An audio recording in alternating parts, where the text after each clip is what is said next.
Hello students, welcome to Shalini Academics. मेरा नाम है शालिनी वर्मा और आज मैं आप सभी के साथ डिस्कस करने जा रही हूँ टाइम टेबल। तो जैसे कि हम सभी जने जानते हैं कि अब हमारे पास ज्यादा टाइम तो बचा नहीं है, राइट। कितने मंथ्स है हमारे पास? 2 मंथ्स है, यानी कि 60 डेज। और अगर हमारे पास 6 सब्जेक्ट भी हैं तो एक सब्जेक्ट के लिए सिर्फ 10 दिन बचे हैं, ठीक है। जिसमें हमने 10 ईयर भी करने हैं, हमने एनसीईआरटी भी निपटानी है, हमने सब कुछ करना है।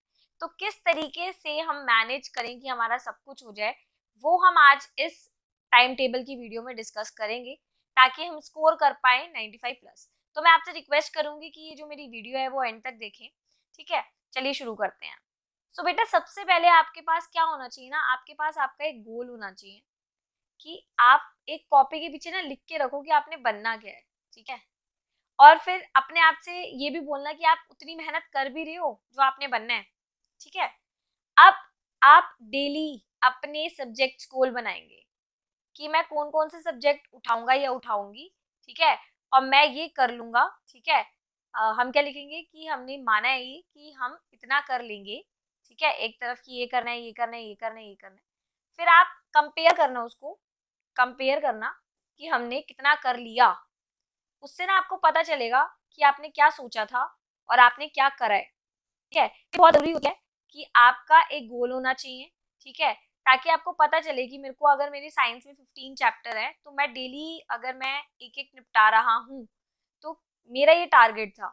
लेकिन पता चल रहा है कि कई बच्चे आधा ही कर पा रहे हैं, कई बच्चे 1/4 ही कर पा रहे हैं। तो उससे पता चलता है कि हमारी पढ़ाई नहीं हो रही है या कितनी हो रही है, हमें अपना लेवल पता चलता है, ठीक है। अब आगे बढ़ते हैं। सो कंपैरिजन और एक्चुअल परफॉर्मेंस ये होना बहुत जरूरी है, क्योंकि ये इसलिए होना जरूरी है ताकि हम फोकस तरीके से और मेहनत कर सके। अब देखो, मैं अगर बताऊं टाइम टेबल, मैं एग्जैक्टली बता दूं बेटा ऐसे ऐसे पढ़ लेना, वो सही नहीं रहेगा। क्यों सही नहीं रहेगा? बिकॉज कुछ बच्चे ऐसे होते हैं बेटा जो रात को जागते हैं, और कुछ बच्चे ऐसे भी होते हैं जो दिन में जागते हैं। तो दोनों बच्चे जो हैं वो थोड़े से अलग अलग उनका टाइम टेबल हो जाता है। तो आप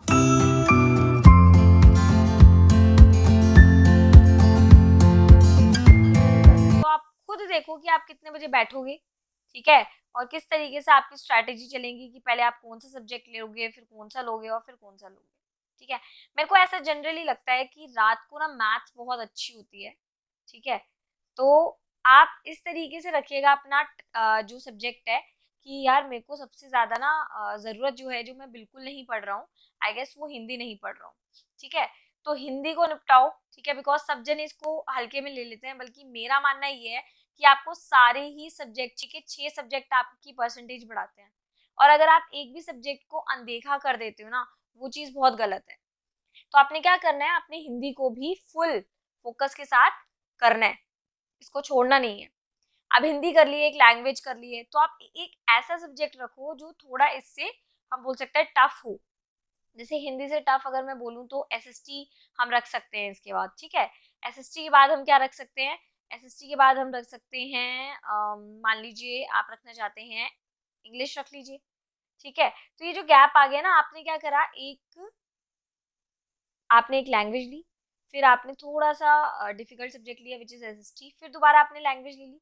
लैंग्वेज हो गई है, अब आप क्या ले सकते हैं? अब आपको थोड़ी सी नींद आ रही तो आप मैथ्स ले सकते हैं, ठीक है। लेकिन मेरा ये मानना है कि अगर आप कोई भी चीज ले रहे हैं ना, तो जब तक उसका पूरा टॉपिक फिनिश ना हो जाए ना बेटा, तब तक आपने हिलना नहीं है, ठीक है। और ये बहुत जरूरी है कि आप कॉन्टिन्यूशन में तो बिल्कुल ना पढ़े, आप बीच में 5-10 मिनट का गैप जरूर लेते रहें। हार्डली हम फोकस जो कर सकते हैं वो 25 मिनट्स तक कर सकते हैं, ठीक है। उसके बाद गैप जरूर लो, ठीक है। लेकिन बेटा जब तक ये जो टारगेट है जो हमने बनाया था, जब तक वो एक्चुअल में वही चीज ना हो जाए ना, तब तक आपने हिलना नहीं है। इस तरीके से आपने पढ़ाई करनी है, ठीक है। चलो, रात वाले बच्चों ने ये सारी चीजें कर भी ली, ठीक है। अब वो मॉर्निंग में उठा, लेट उठा, कितने बजे उठा? वो उठा अप्रोक्स 10-11 बजे तक उठा। तो ये बहुत जरूरी है उसके लिए कि जो भी चीज उसने रात को करी थी वो एक क्विक रिकैप करे उसका, ठीक है। अब वो क्विक रिकैप कैसे कर सकता है? कि वो उसने रिवीजन नोट्स बनाए हों, क्विक नोट्स बनाए हों, ठीक है, कि ये चीजें पढ़ लेनी है, ठीक है। तो उससे क्या होता है, जो आपने रात को पढ़ा और आपने फिर दोबारा सुबह पढ़ लिया, तो वो आपके फिक्स माइंड में सेट हो गया है कि हाँ ये पढ़ा था, ऐसे ऐसे था, अब अच्छे से हमें समझ आ गया है। ठीक है। तो ये पूरी स्ट्रैटेजी किसकी हो गई, ये पूरी स्ट्रैटेजी हो गई रात वाले बच्चों के लिए, कि रात को बच्चे ने स्टार्ट करा एक हिंदी लैंग्वेज से, फिर उसने एक मुश्किल सब्जेक्ट पकड़ा, फिर लैंग्वेज ले ली, फिर उसने क्या ले ली, मैथ्स ले ली। अभी भी 2 सब्जेक्ट बचे हुए हैं, राइट। तो इस तरीके से वो 2 सब्जेक्ट को एलिमिनेट करके वो चेंज इंटरचेंज कर सकता है, MWF TTS करके, वो जैसे भी करना चाहे, अपना टारगेट बना के इस तरीके से कवर अप कर सकते हैं। तो रात को उसने पढ़ लिया और दिन में क्या करा, जो भी पढ़ा था उसको रिवाइज कर लिया, तो उससे वो चीजें पक्की और बिल्कुल माइंड में सेट हो जाती हैं। ठीक है।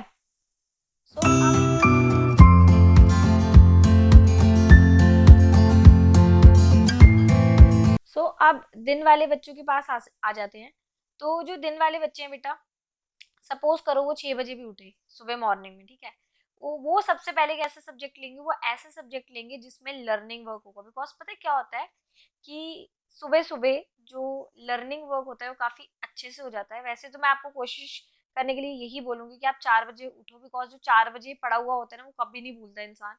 और जो आप लर्न कर रहे हो ना बेटा, उसको लिख के जरूर देखना है, बिकॉज लिख के देखोगे ना तो वो पक्के तरीके से आपके माइंड में बिल्कुल सेट हो जाता है। ठीक है। तो यहाँ से आपने लर्निंग वर्क स्टार्ट कर दिया है। अब आपने क्या करना है, आपने लर्निंग वर्क करने के बाद आप थोड़ा हल्का सब्जेक्ट ले लो, आप उठा सकते हो, इंग्लिश कर सकते हो। ठीक है। इंग्लिश करने के बाद जब आपका इंग्लिश का भी गोल पूरा हो चुका है, फिर आप क्या करेंगे, आप नेक्स्ट पे बढ़ जाएंगे और आप मैथ्स कर सकते हैं। थोड़ा प्रैक्टिकल वर्क हो जाएगा, तो जो हमें थोड़ा बोरिंग सी क्लास हो गई थी, कॉन्टिन्यूशन में तो बिल्कुल नहीं पढ़ना है। एज आई टोल्ड यू, आपको गैप लेना है। ठीक है। आप चाहते हो पहले आप 15 मिनट का गैप लिया आपने, फिर आप आधे घंटे का ले लीजिए, इस तरीके से। बिकॉज कॉन्टिन्यूशन में कभी भी फोकस उतने अच्छे से नहीं हो पाता है, मुझे ऐसा लगता है। ठीक है। फिर आपने ये सारा पढ़ लिया और ना आपने ना एंड में क्या करना है, रात को सोने से पहले जितना भी पूरे दिन में आपने गोल बनाया था कि ये करना है, ये करना है, ये करना है, और एक्चुअल में जितना हो गया, ठीक है, उसके बाद जो पढ़ा है ना आपने, उसको रिवाइज जरूर करना है। और आपने ना एक शॉर्ट रिवीजन नोट बनाने हैं एक पेज में, जिसमें सब कुछ आ जाता है ना कि आज मैंने ये पढ़ा, ये पढ़ा, ये पढ़ा, माइंड मैप्स जिसको आप बोलते हो, वो जरूर बनाना है। ठीक है। क्योंकि ना उससे एक बार रिवाइज करने से ना आपका पूरा माइंड एक बार पता चल जाता है कि आपने क्या क्या आज पढ़ा था। तो ये स्ट्रैटेजी रहेगी मेरी दिन वाले बच्चों के लिए और रात वाले बच्चों के लिए। ठीक है। ठीक है। सो स्टूडेंट्स, अगर मैं आपको ब्रीफ करूं, तो आपके पास पहले सबसे पहले टू डू लिस्ट होनी चाहिए कि मैंने आज क्या करना है, मेरा गोल क्या है। फिर आपने बीच बीच में ब्रेक्स का भी ध्यान रखना है, बिकॉज मैंने बताया कॉन्टिन्यूशन में कभी भी पढ़ाई नहीं हो सकती है, ब्रेक बहुत जरूरी होते हैं। पॉइंट की तरफ मूव करते हैं। थर्ड पॉइंट ये है, एवरी सब्जेक्ट इज इम्पोर्टेंट बेटा, हर सब्जेक्ट बहुत जरूरी होता है।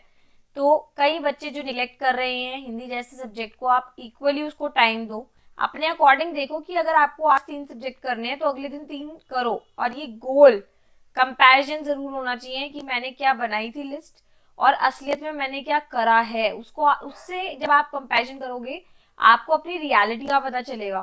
ठीक है।